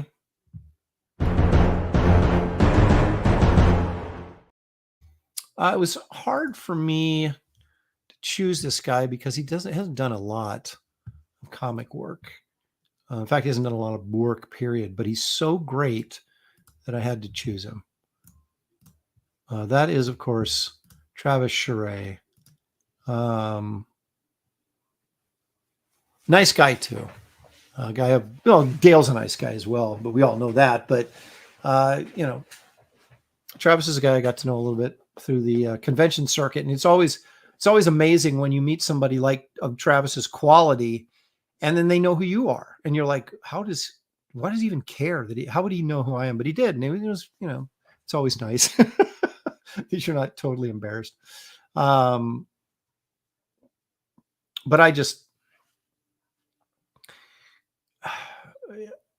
he looks like he started off as kind of a crappy Jim Lee clone, and then became sort of like this European influence on his work. And then he just does these crazy stuff. It's very stylized. Like you can always tell a Travis drawing, but it's just so appealing. Again, I guess it's a little bit like Barry Smith. The anatomy doesn't always have to be 100% correct, because the style is so appealing that you just go with it.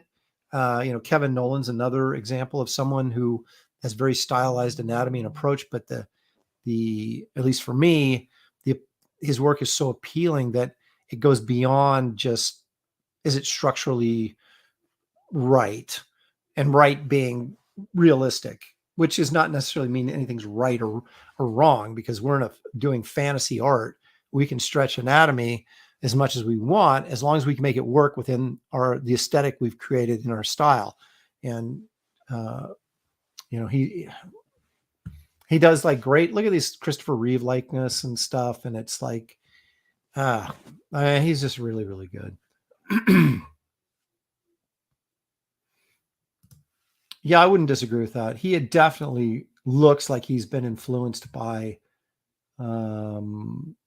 European art a lot.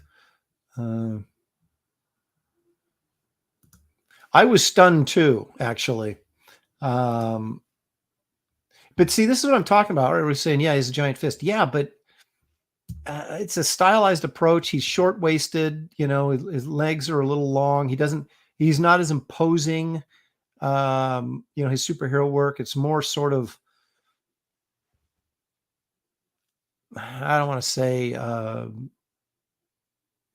guess realistic maybe would be a way of putting it, in terms of the size of the muscles on these guys. It's not, like Pitt or something, but it's a style that he makes work. I really, really like it. And it's that uniqueness that separates him. I mean, obviously his talent separates him, but the uniqueness and the appeal he's able to put into his style is why, whether you like him or hate him, most people think he's upper echelon. And that's why, because he's able to do something different and unique, at least in the American market.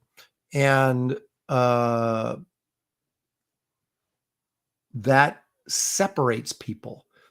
And sometimes I don't think, being different or weird is not necessarily a good thing, but most of the time it is treated that way in the arts. You do something weird or different, it's treated as, well, it's unique, so therefore it's good. I don't necessarily agree to that assessment. But when you can put it in an aesthetic that appeals to people, that they like, you got a winner. And that's exactly what he's got going on here.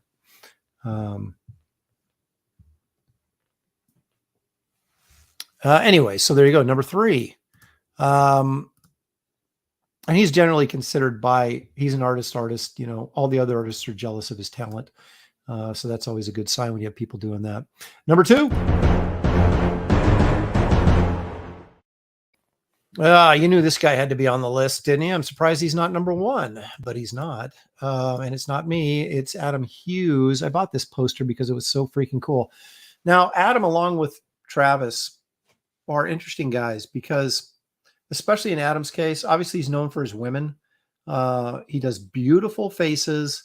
His women aren't as hippie as I would like them. I mean, I prefer a more obvious hourglass figure. He usually has fairly narrow-waisted or narrow-hipped female characters, which I don't find as appealing. But his faces are so freaking awesome that, I mean, to me, it all starts there. Because we can all draw figures pretty well. Those of us who are artists, I guess I should say, can all draw figures pretty well. It's those faces that Adam does so well, so much better than everybody else. And also, Adam can draw anything well. And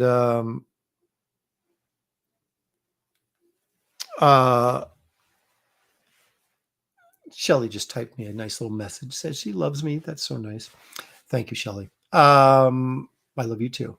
But here's the thing. He's not just a chick artist. Look at that elephant up there. I mean, it's great. It has character. It has personality.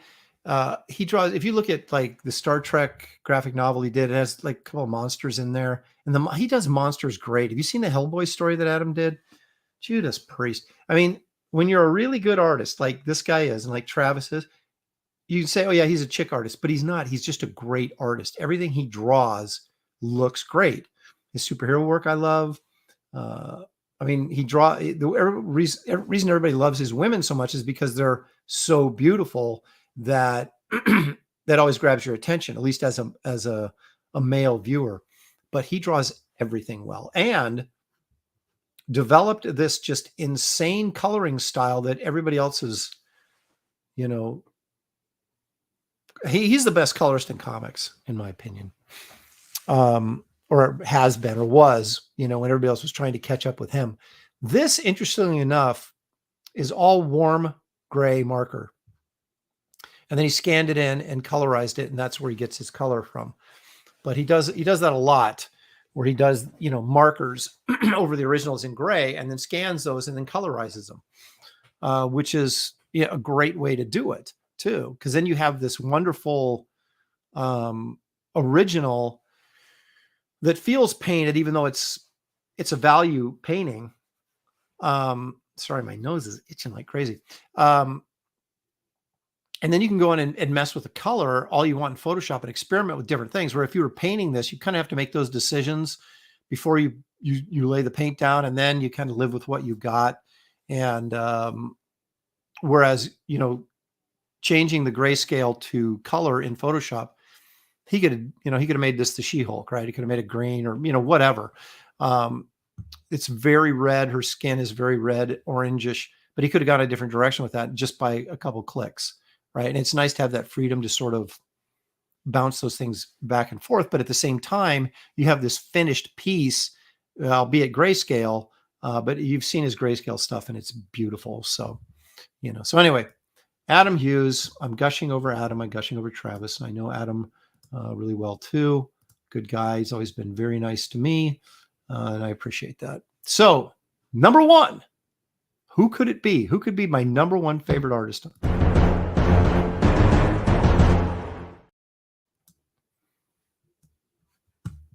Eric Powell. I like Eric Powell's stuff a lot. He's a really good painter too.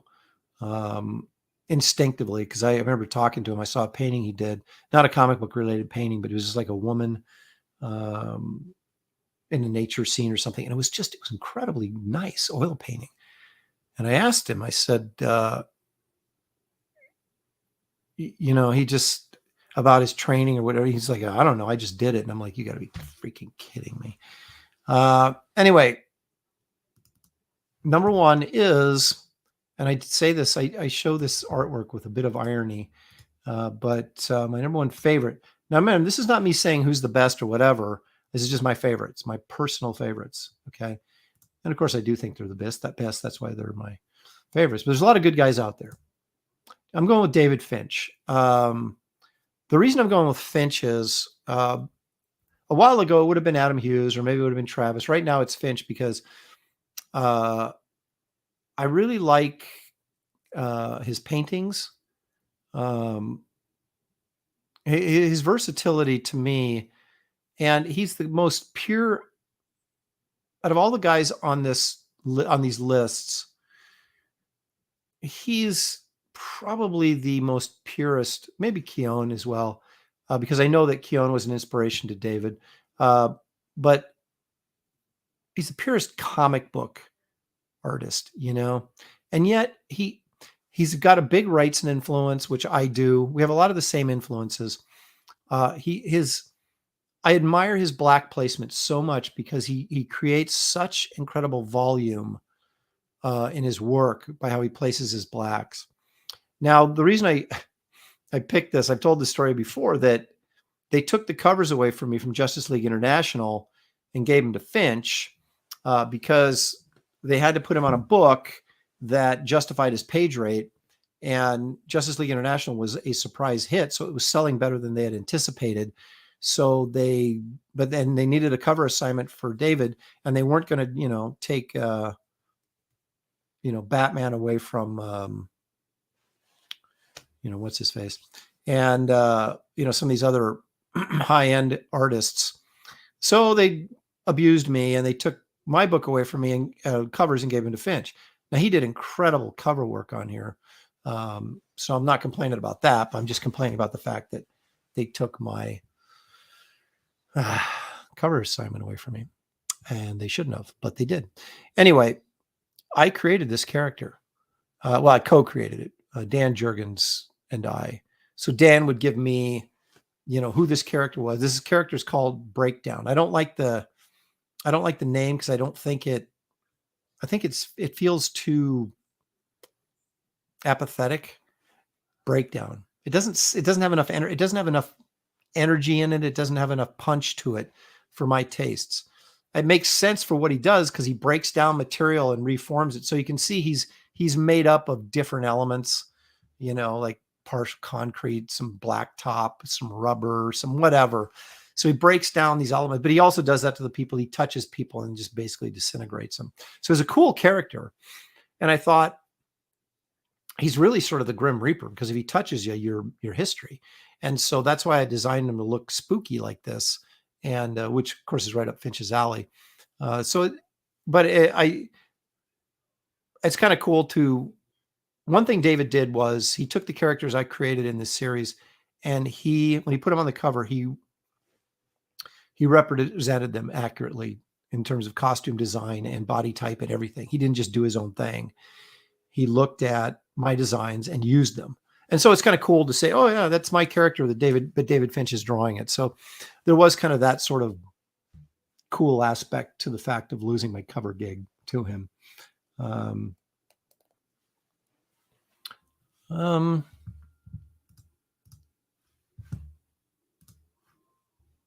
His crotch is made out of rubber. There you go. Anyway, recycler. I don't know. Atomizer. Yeah, maybe, but atomizer doesn't sound creepy. I need a creepy, like, that. I don't know what that means, but necrosis. That's a pretty good name right there, Daniel. You better trademark that before I steal it. Anyway, there you go.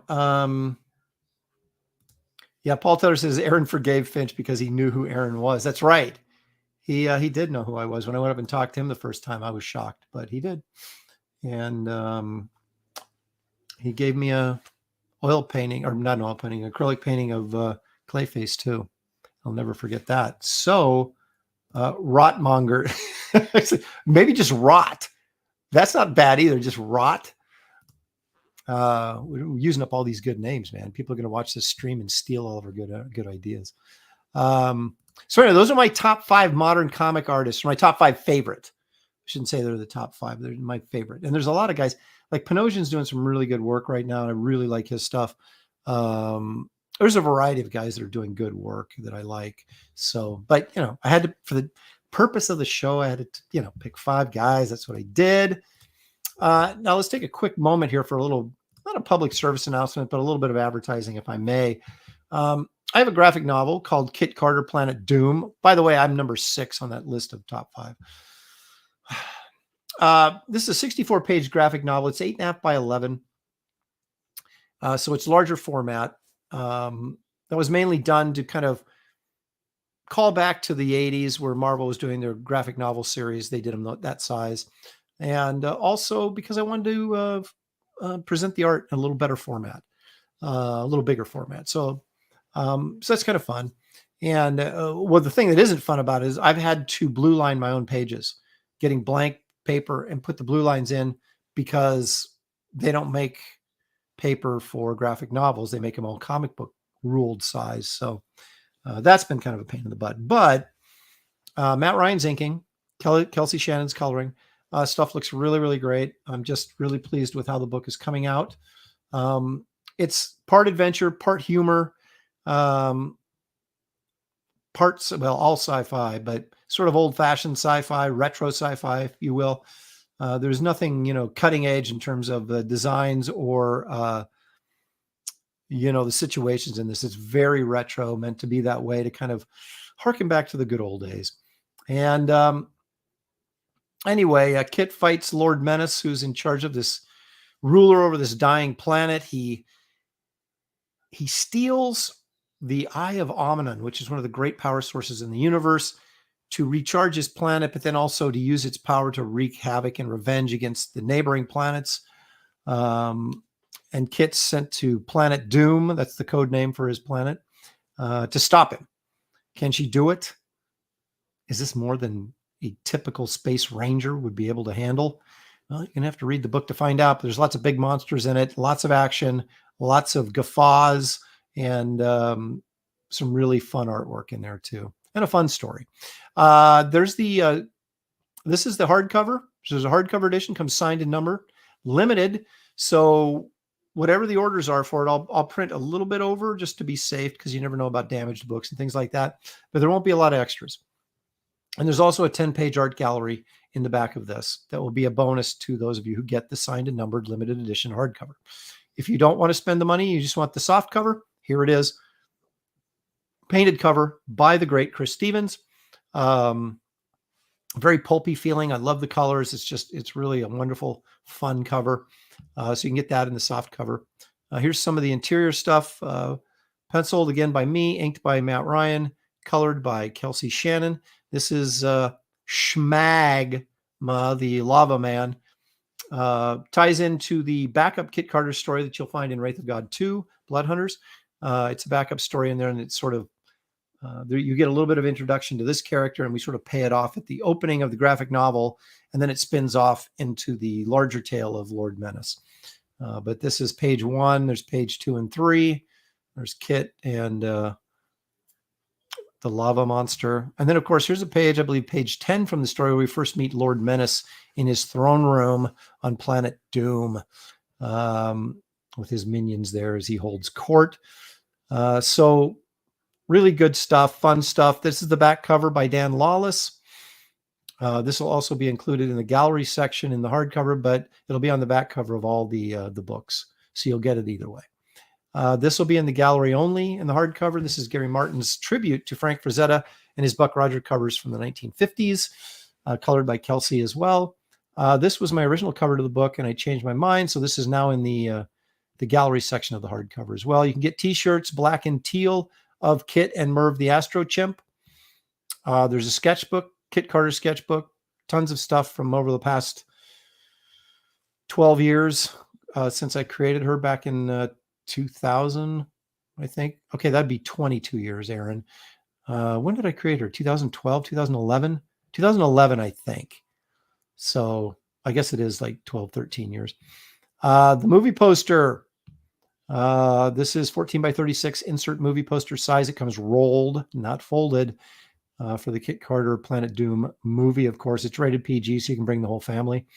And the Kit Carter laser etched shot glass. There's going to be a collection of 6 shot glasses in total from the Empire Comics. We've got Garbage Man and Wraith of God shot glasses already. Kit Carter will be the 3rd in the series, and there'll be 6 total by the time we wrap it up. And then there'll be a little holder that we'll have made to put the shot glasses in. So it's kind of fun. So collect them all. There isn't any right now original artwork on the campaign for sale. There's a couple of pages left, I think, still for sale. But I'm going to add some more probably the last week or 2 of the campaign. So I certainly will announce that before it happens and then as it happens. We've got several goals unlocked, 4 of them right now. They're all trading cards, 2 of them by David Williams, 2 of them by me. So the Empire Comics trading card collection expands. You can also add on the Garbage Man trade paperback that comes signed, the Power Cubed trade paperback that comes signed, both published by Dark Horse Comics.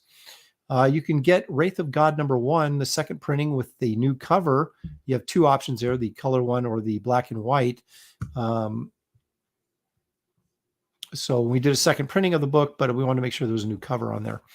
And then, of course, you can still get any of the covers to Blood Hunters. The Wraith of God wraparound, the Tales of Suspense cover. That's this one. The Bisley cover.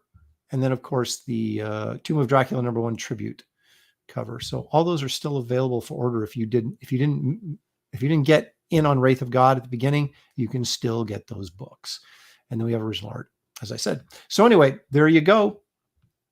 Take a look at the perks on the side. There's various different ones. You can order just single books, or you can get different combos. So anyway, and I'm on page 50 right now. It's right over there on the drawing board, page 50 out of 64. So that means there's only 14 more to go.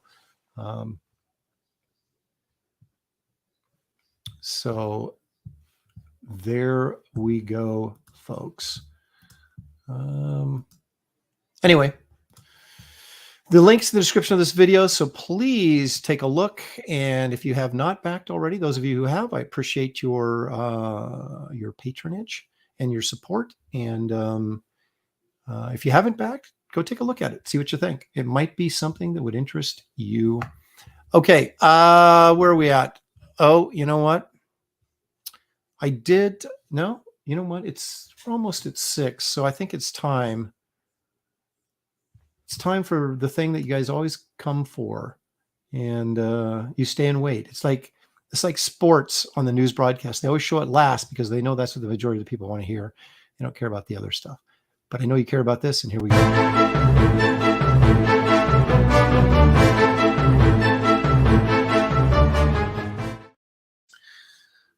What does it all mean?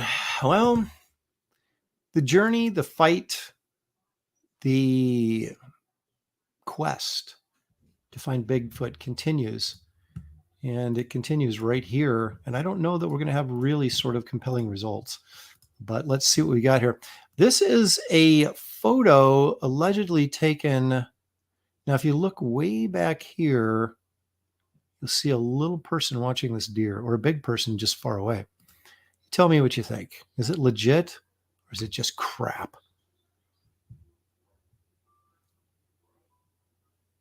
Now, of course, they're showing you the pics before and after. So they're saying, well, it doesn't really look like anything here, but it wasn't there in the next picture. So it must have been something there to begin with. Or did they drop it in Photoshop? I don't know. But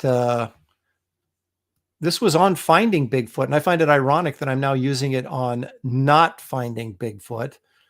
I don't know. What do you make of this? I kind of feel like it was added later. That's kind of my gut reaction here. But again, it's so blurry.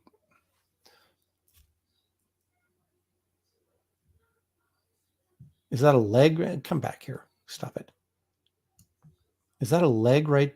Stop it. Is that a leg right there? Is that an arm? Is that his head? Is that where? I mean, I don't know. Where is it? Jabez says it's real, definitely real. Again, phasing in and out. That's what they do. That's why we can't get good pictures. Paul Taylor says black and white, so I can't take it seriously. And of course, Paul Taylor refuses to accept anything that is not in color. Yes, that is the telltale sign of the Sasquatch, or the cryptid in general, is we just get, why can't we get clear imagery like this? Now that's not, I guess it's not a bad shot of the deer, right? I mean, it's a fairly clear shot of the deer. And so anything in the background would be blurry, but I don't know. Is that Bigfoot driving away? It might be. We can't see inside the windows, so that's a dead giveaway that it probably is Bigfoot. Anyway, not a great way to start the show, but it is a starting point nonetheless. Now, this one was supposedly photographed in Yellowstone Park. Now, here's the story behind this. There's no film. It's just this still photo. Now, allegedly, okay, the guy that was monitoring these cameras, is there someone who sits up, in a ranger hut 24/7 monitoring the cameras? I doubt it. But anyway, according to the story goes, Ranger Rick or whoever it was saw this on the video monitor of the camera. So what he did was he took a picture of it, of the screen, so he could use it as proof that there was a Bigfoot walking through the snow in Yellowstone Park. Now, my first reaction was, if you're a ranger and you saw this, you took a picture of this, first of all, why wouldn't you take a timestamp of, because these cameras are creating film or digital imagery that they go back and check later. That's why they have the cameras. So, I get it if you don't have access to that stuff and you're working there and you go, oh my gosh, I got to get a screenshot of this so I can show my friends, whatever. So you take a picture of the screen, which is what he did, allegedly. But then why don't you go back and tell somebody else, hey, there's a shot of a Bigfoot on this camera. We need to, go back and look at this and then get the entire, because if he's showing up right here, that means he walked up over this hill and walked around. And so there's got to be like a lengthy video of this, whatever it is, walking through the snow. So why wouldn't they release this? Why wouldn't this come to light? Why is it only this captured image by this no-named ranger is all we have? If this was shot on a video camera stationed in Yellowstone. That's all I'm asking. That's all I'm asking. The pine trees aren't black. Well, I think he's saying that, it's black fur. He has really, really dark fur. Snuggly Jr. says, I loved Ranger Rick magazine. Okay.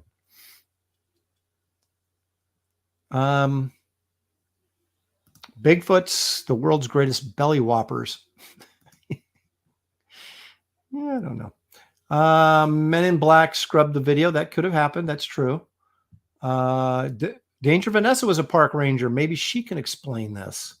Next time I get in contact with her, I will ask her about that. Let's see.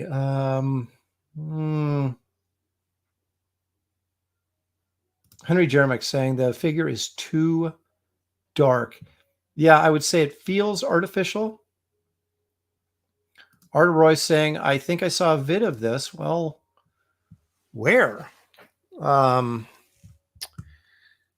like to see more of this stranger walking through the snow in Yellowstone. Anyway, so we warm up with a couple of... now we're going to get some walking. Now, this is particularly annoying, but there was this group, or is this group in Texas, like the Bigfoot Preservation Society or some silly thing like that. And they went out there to prove that there was a Bigfoot. And this is what they got for us. Thank you. All the millions of, they spent $500,000 on this research. And they came back, did the symposium, in Texas someplace, all of them swearing up and down that Bigfoot is real. And they've got this nighttime camera or video of their friend walking through the woods in a big, look at, he's strolling. He's not even, this is like Bigfoot on a stroll, a leisurely stroll through the woods. And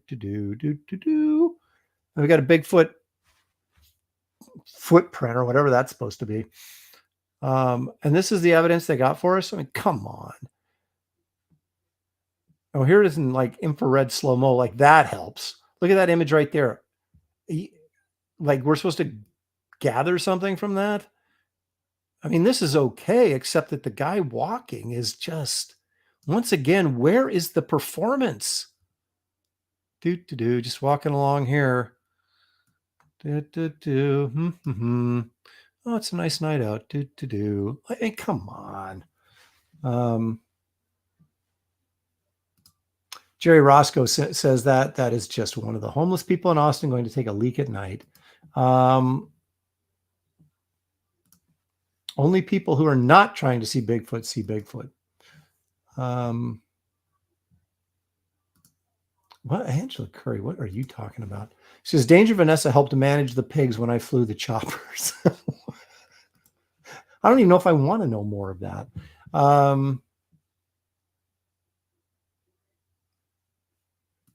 Yeah, they're all using the same camera. That's for sure. Do you got the fuzzy 1000, please? We're going to go out and look for Bigfoot. No, here, this is the...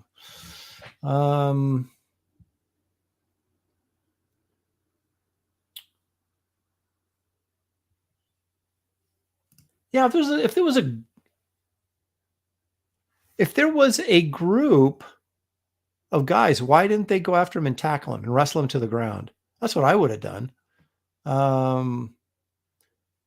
Here's what you do, I think. Angela says he walks like Kelsey. Might be onto something. Why not go out with, you don't want to kill it, right? Let's say it's real, right? Let's just say it's real.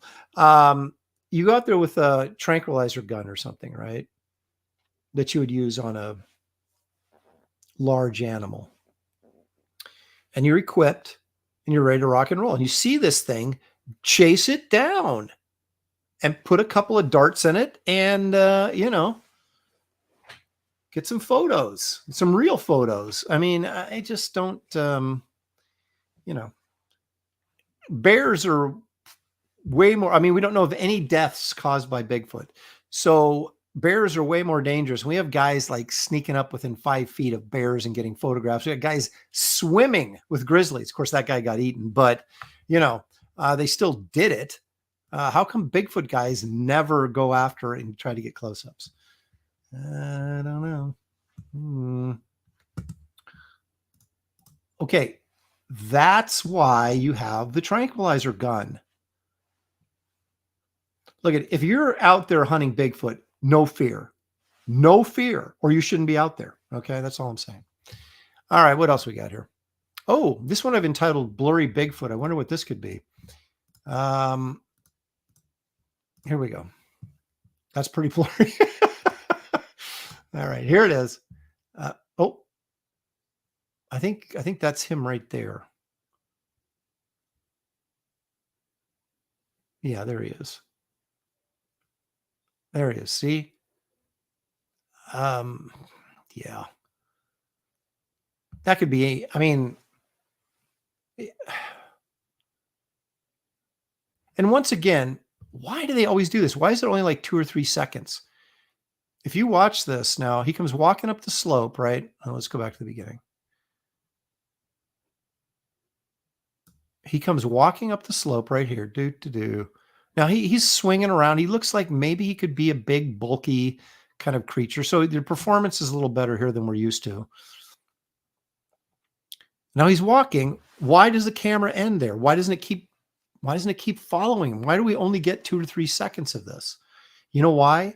Because it's fake. That's why. And the longer it's up there on screen, the easier it is to figure out that it's fake.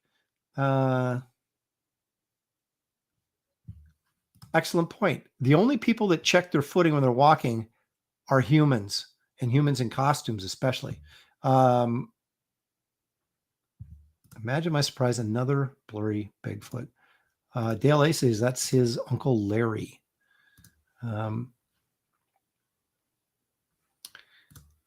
Paul Taylor says, you need a friend whose nickname is Bigfoot, then technically you're not lying. Is that like George Costanza? It's not a lie if you believe it. And I guess technically that's true. Squibs wants to know where all the Bigfoot experts are. They don't show up every week. They show up once in a while, get really mad at me, then they go away, then they come back in a couple weeks later and get mad at me again. That was just Ron Perlman taking a hike, says Captain Bipto. All right, there you go. That's not all, though.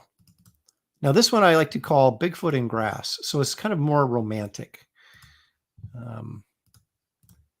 Now, the question here is, and yes, it's blurry, so we don't even have to go there. That's an accepted fact. You see him over here, right? Now, this is a longer video, so I'll give him a little bit of credit for this.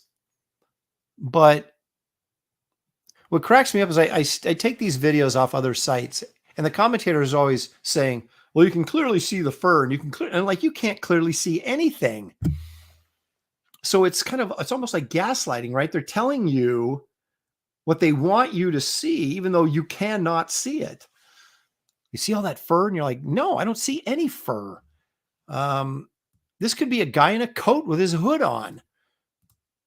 Okay, and here's the other thing.